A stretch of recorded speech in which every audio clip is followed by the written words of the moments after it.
Hello students, welcome to Shubhra Ranjan IAS. My name is Shubhanshu Jaiswal and let's continue our daily current affairs practice. Now, in question 1 today we have, with respect to Niemann-Pick disease, consider the following statements. Fine. So, Niemann-Pick disease, that is NPD. Fine. Now, statements. Number 1, it is a rare inherited metabolic disorder. So, yes, this is correct. It is inherited rare metabolic disorder. Fine, that affects the body's ability to metabolize lipids or fats. Now, what is lipids? So, this is a particular category to which the fats, the cholesterols, in fact, the wax, etc., belong. Fine. So, lipids are basically they are like this. So, when multiple fatty acids, so this particular structure is lipid, where multiple, suppose this is one monomer of fatty acids. So when there are multiple monomers of fatty acids, then it forms one lipid. Fine. So here the problem is that the lipids are not metabolized properly and it gets accumulated in the vital organs like brain, liver, spleen, etc. Fine. Even in the bone marrow. That is why okay. So yes, this statement is correct. Now, second statement, that recently the union government included this ailment as a rare genetic disorder under the national policy for rare diseases. So this statement is incorrect. Till now, government has not included this disease under their national policy for rare diseases. Fine. And it is because of this reason that people are asking the parents of the patients of NPD, they are requesting the government to include this particular disease under this category of national policy for rare diseases. Why? Because certain help, certain relief will be there through this. Fine. So yes, second statement is incorrect and only first is the right option. Fine. Now understand rare diseases. What are rare diseases? Actually, the definition varies, but in common term, the rare disease is a disease which is found in a very small percentage of the population in any country. Now, because a very small percentage of people is having it, that means diagnosis is less. If less diagnosis, then the facilities like detection of the disease, like the drugs, the proper treatment of such diseases will also be less. And if you understand the economy, if anything is less, supply is less, then what would happen? The price would generally be high. So for these diseases, often it's an expensive affair to treat the patients. Fine. Now, with respect to this we have discussed.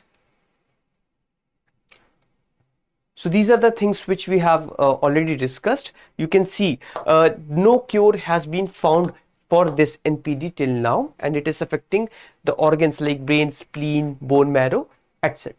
Fine. One more thing we discussed, that people are requesting to put it under national policy for rare diseases. Now why? Because under this policy, government has certain initiatives which is helping people.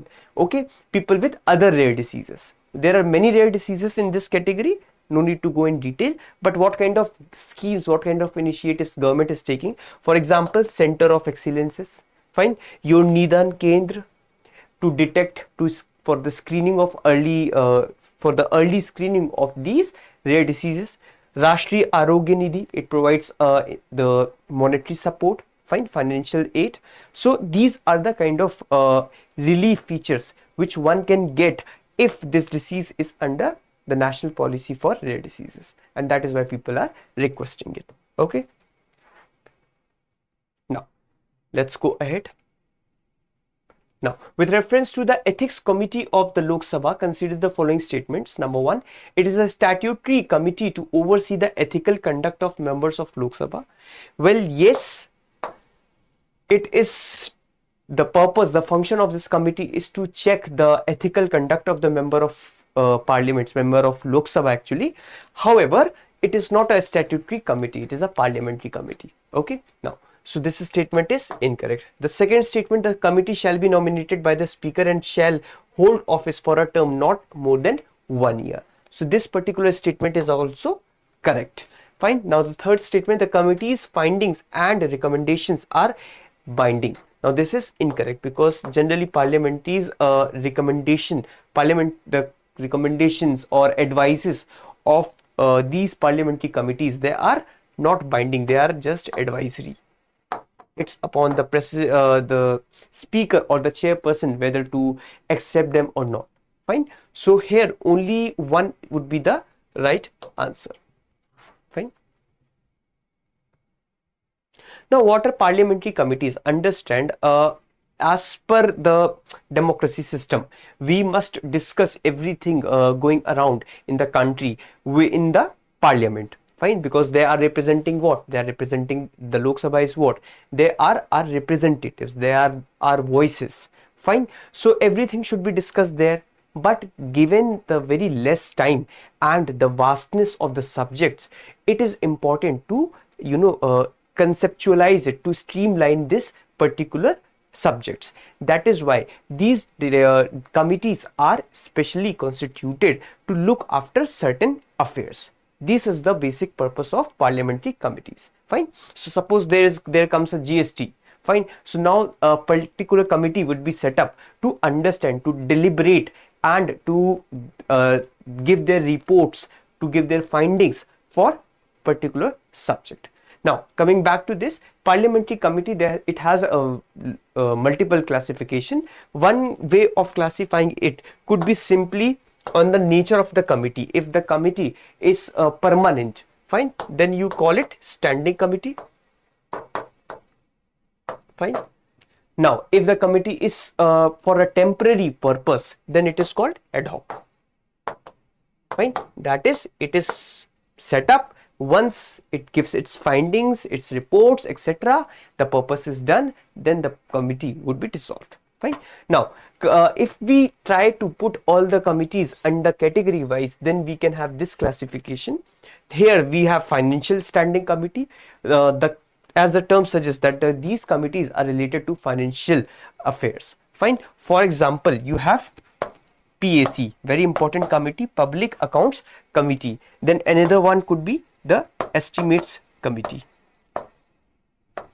Fine. Similarly, you have departmental committee, where you have committees for your railway, health, etc. Then you have other standing committees, and then ad hoc committees. Fine. So these are the various committees in parliament. Now, what exactly has happened? It was in the news that BJP MP has been asked to present evidence in front of the Parliamentary Ethics Committee, because this particular person has put certain accusations on another MP, Srimati Mahua Moitra ji. Fine. So this committee has asked BJP MP to give the support, to give the evidence for his accusation. Fine. So basically what work this committee is doing here, to keep a check on the ethical conduct of the MPs. Fine. So this is what is given here. Here in this you have 15 members for ethical committee in Lok Sabha. Fine. The term period is maximum 1 year, and the findings and recommendations etc. are not binding. They are advisory in nature. Fine. So this is the thing you need to keep in mind. Already in exam, in your prelims, there has been a question from the committee. You can see this question. With reference to Parliament of India, which of the following parliamentary committees scrutinizes and reports to the House whether the powers to make regulations, rules, sub-rules, etc. conferred by Constitution or delegated by Parliament are being properly exercised by executive within the scope of such delegation. So here the correct answer is Committee on Subordinate Legislation. Fine. So these committees are like watchdogs. Okay. Now, next question. With reference to the Gaganyaan Mission, consider the following statement. Number 1, it aims to showcase India's capacity to launch humans into the low Earth orbit and bring them back safely to the Earth. So yes, this particular statement is correct. Low Earth orbit, as you can see in the picture. Suppose up to the height of 1000 kilometers, you have what? Low Earth orbit. If you project any object, any satellite, any missile here, it is going to be in the lower Earth orbit. If you further send it away from Earth, let's say if you go at 10,000 kilometer height from the surface of Earth, then it is middle, and if you go even further, then you have higher Earth orbit. Fine. So in this particular project, what is happening? They are aiming to, you know, launch one this humans into the low Earth orbit and bring them back safely to the Earth. So this is what this Gaganyaan mission is. So this particular statement is correct. Number 2, it will be launched by the GSLV Mk3. This is also correct. It is one of the advanced missile launch vehicle of your ISRO. This program will make India the first nation to launch a manned space flight mission. Now this is not the correct statement, because already countries like US, China and Russia have worked in this regard. We are not the first one. So here only 2 statements would be the right answer. Fine. Now, so these are the things which we have already discussed. Fine.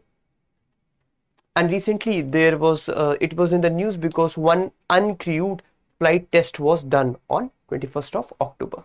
Fine. You can see this is how they are planning to lift off and to send it to the lower Earth orbit, and from there the chamber which is carrying the humans, it will get separated, and then you have the landing it in the Indian Sea. Fine.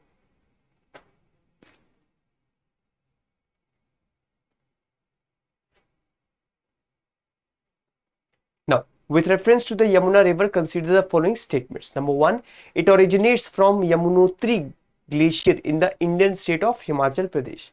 Now, even if you have the little information, if you are little aware, then you know this statement is wrong. Yamunotri is actually in the state of Uttarakhand, so not Himachal. So statement is incorrect. It is the largest tributary of Ganga river and joins in the Allahabad. This is also correct. Now known as Prayagraj. It is also known for its pristine water quality and absence of pollution.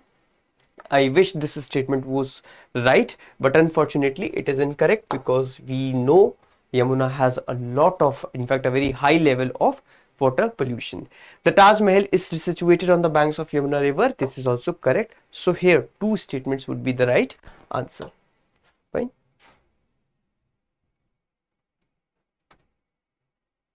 Now, Yamuna river. So these are the things which we have already discussed. No need to go in detail. You can just have a quick reading. Fine.